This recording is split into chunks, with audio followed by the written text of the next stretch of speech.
Hello दोस्तों, स्वागत है आप सभी का मेरी चैनल भाविका स्टोरी हिंदी में। मैं भाविका आज फिर हाजिर हूँ एक नई सक्सेस स्टोरी के साथ। दोस्तों, मैं आज आपको सुनाऊंगी स्टीव जॉब्स की सफलता की कहानी।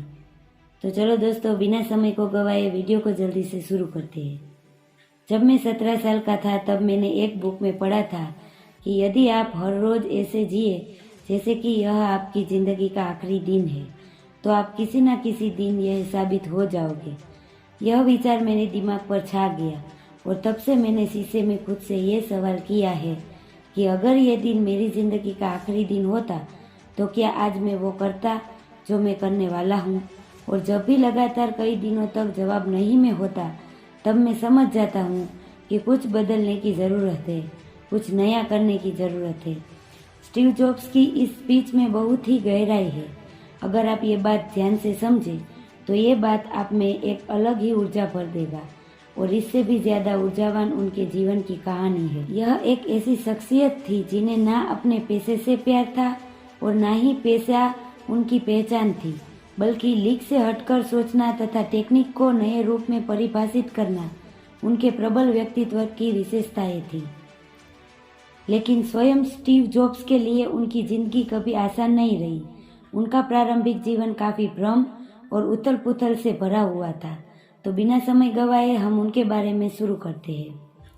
स्टीव जॉब्स का जन्म 24 फरवरी 1955 में कैलिफोर्निया के सैन फ्रांसिस्को में हुआ था। उनका वास्तविक नाम स्टीवन पॉल जॉब्स था, जो उनको गोद लेने वाले माता पिता केरला जॉब्स और पॉल जॉब्स से मिला था। दरअसल उनके वास्तविक माता पिता की आर्थिक स्थिति बहुत ही खराब थी और वे ये नहीं चाहते थे कि उनके बच्चे को भी अभावग्रस्त जिंदगी में जीना पड़े।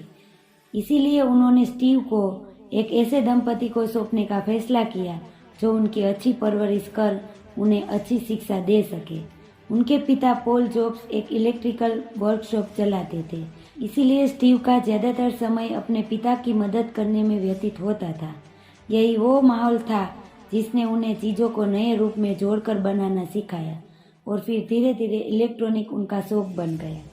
प्रारंभिक विद्यालय में 4 साल पढ़ने के बाद किसी कारण उनके पिताजी को दूसरे शहर लॉस एंजल्स कैलिफोर्निया में शिफ्ट होना पड़ा और यहाँ उनका दाखिला होमस्टेड माध्यमिक में करा दिया गया, जहाँ उनकी मुलाकात स्टीव वोजनिक से हुई, जो आगे चलकर एप्पल कंपनी में साझेदार भी बने। वोजनिक का भी दिमाग काफी तेज था और उन्हें भी इलेक्ट्रॉनिक से बहुत प्यार था। शायद इसीलिए दोनों में ही जल्दी दोस्ती हो गई।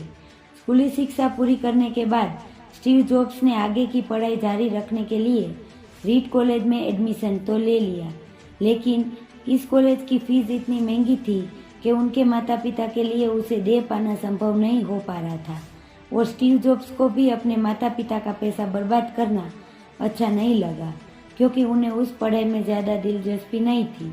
इसीलिए 6 महीने बाद उन्होंने कॉलेज छोड़ दिया, जिसके बाद वे आधिकारिक छात्र के रूप में वो केवल अपने मनपसंद विषय कैलीग्राफी की क्लास लेने लगे।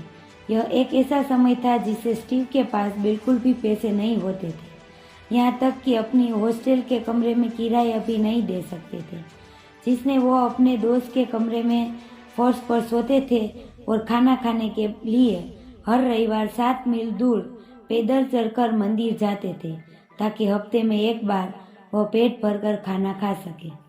जिसके बाद 1972 में जॉब्स को उनकी पहली नौकरी एक वीडियो गेम्स बनाने वाले कंपनी में अटारी में मिली।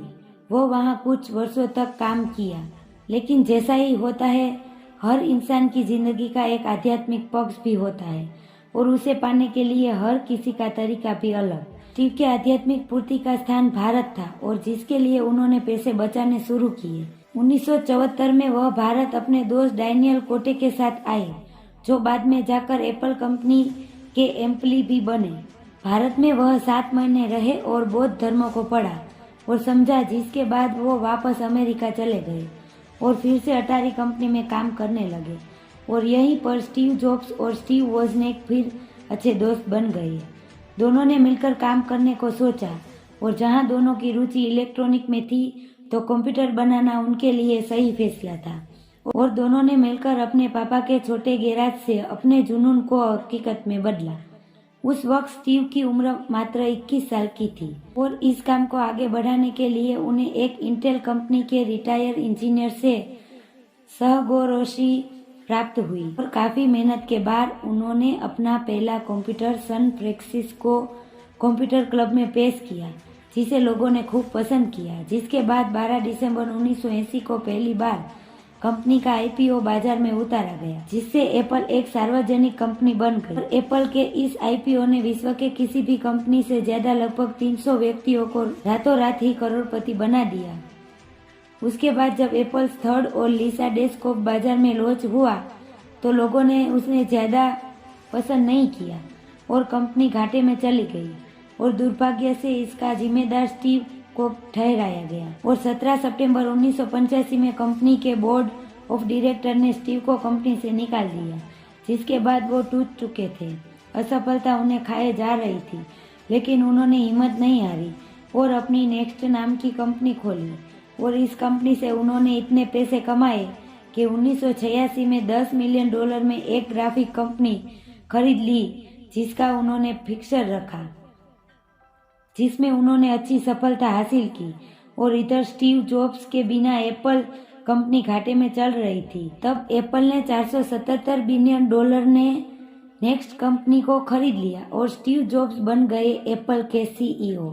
जिसके बाद उन्होंने एप्पल के अनोखे प्रोडक्ट निकाले, जैसे आईपॉड, आईट्यून्स और 2007 में एप्पल का पहला मोबाइल फोन निकला, जिसने मोबाइल फोन के बाजार में क्रांति लगा दी, जो आज भी लोगों के दिलों में छाया हुआ है। 5 अक्टूबर 2011 को मात्र 56 वर्ष की आयु में कैंसर की बीमारी के चलते उनका निधन हो गया और अगले ही दिन कैलिफोर्निया के राज्यपाल द्वारा उस दिन को स्टीव जॉब्स डे के रूप में मनाने की घोषणा कर दी गई। थिंक डिफरेंट, यही स्टीव का मूल मंत्र था। इतना छोटा सा शब्द है, लेकिन कितनी गहराई से लगे हुए इसी शब्दों के भरोसे उन्होंने उद्योग जगत को बदला।